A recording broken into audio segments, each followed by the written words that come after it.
You're on. Hi guys, I was just going over the prayer list. Let's go ahead and go through the list of names while I got this open.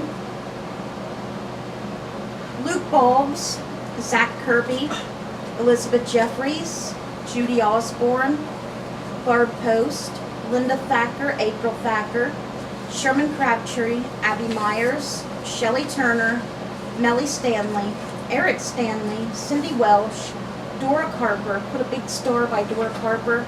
She's really in a lot of pain right now due to her hip replacement being recalled, and it's really bothering her right now. She's got a lot of pain everywhere and can barely walk.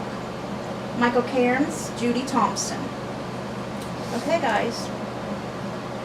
And you also want to put a star beside Zach Kirby, Judy Osborne, and Judy Thompson, because those three have cancer.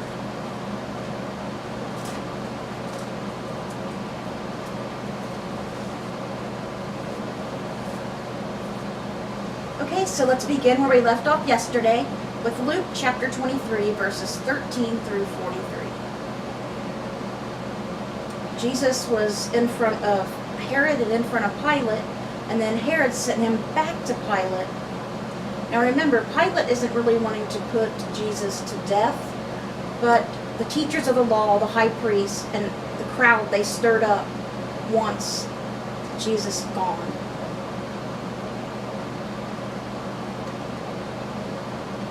The only one upset about Jesus being, crucified is his followers. Alright, so let's begin. Pilate called together the chief priests, the rulers, and the people, and said to them, "You brought me this man as one who was inciting the people to rebellion. I have examined him in your presence and have found no basis for your charges against him. Neither has Herod, for he sent him back to us. As you can see, he has done nothing to deserve death. Therefore I will punish him and then release him." But the whole crowd shouted, "Away with this man! Release Barabbas to us!" Barabbas had been thrown into prison for an insurrection in the city and for murder. Wanting to release Jesus, Pilate appealed to them again, but they kept shouting, "Crucify him! Crucify him!" For the third time he spoke to them, "Why? What crime has this man committed? I have found in him no grounds for the death penalty. Therefore I will have him punished and then release him." But with loud shouts they insistently demanded that he be crucified, and their shouts prevailed. So Pilate decided to grant their demand. He released the man and had been thrown into prison for insurrection and murder. The one they asked for, they released Barabbas, and surrendered Jesus to their will. As the soldiers led him away, they seized Simon from Cyrene, who was on his way in from the country, and put the cross on him and made him carry it behind Jesus. A large number of people followed him, including women who had mourned and wailed for him. Jesus turned and said to them, "Daughters of Jerusalem, do not weep for me. Weep for yourselves and for your children.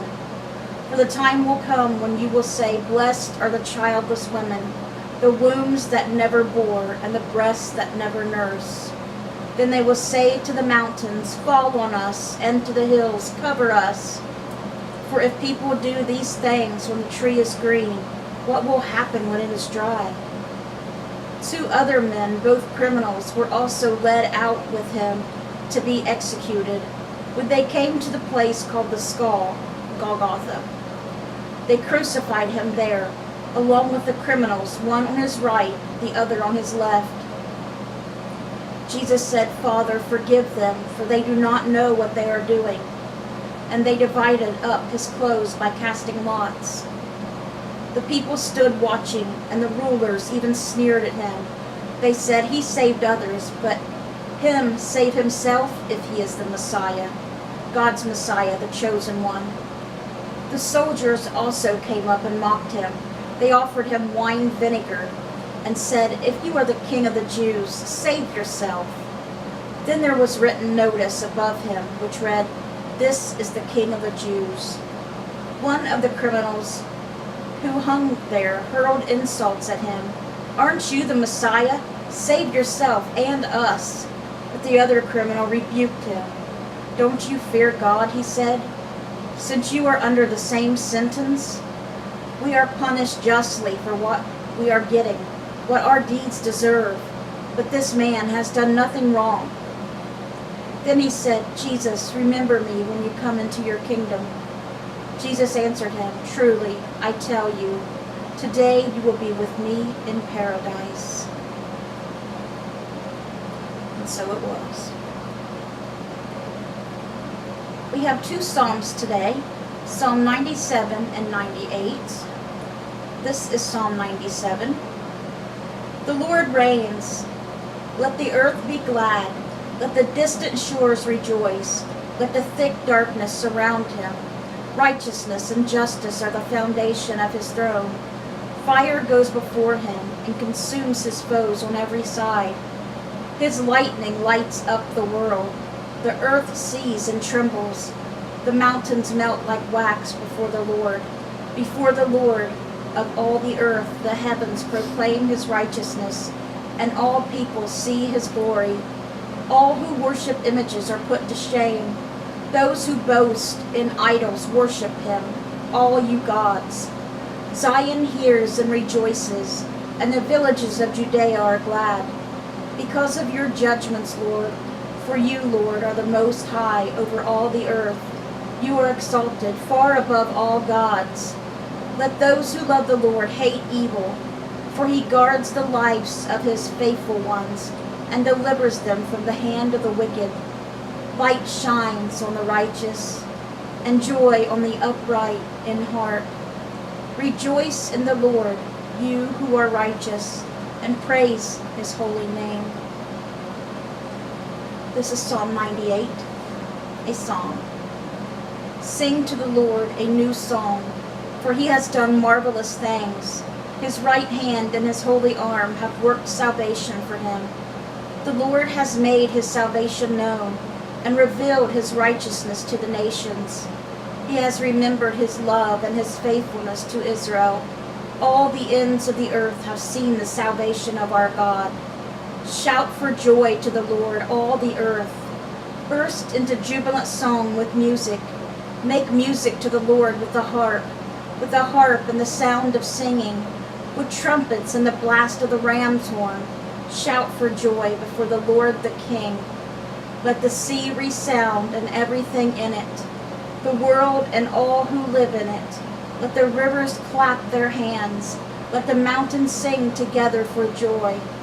Let them sing before the Lord, for he comes to judge the earth. He will judge the world in righteousness and the people with equity. And ending our Bible reading today is Proverbs chapter 14, verses 7 and 8. Stay away from a fool, for you will not find knowledge on their lips. The wisdom of the prudent is to give thought to their ways, but the folly of fools is deception. Alright guys, I hope you guys enjoyed today's Bible reading. I hope it touched your hearts. Let's bring those souls to Jesus, and God willing, we'll see you guys again tomorrow with another Bible reading. Bye guys, God bless.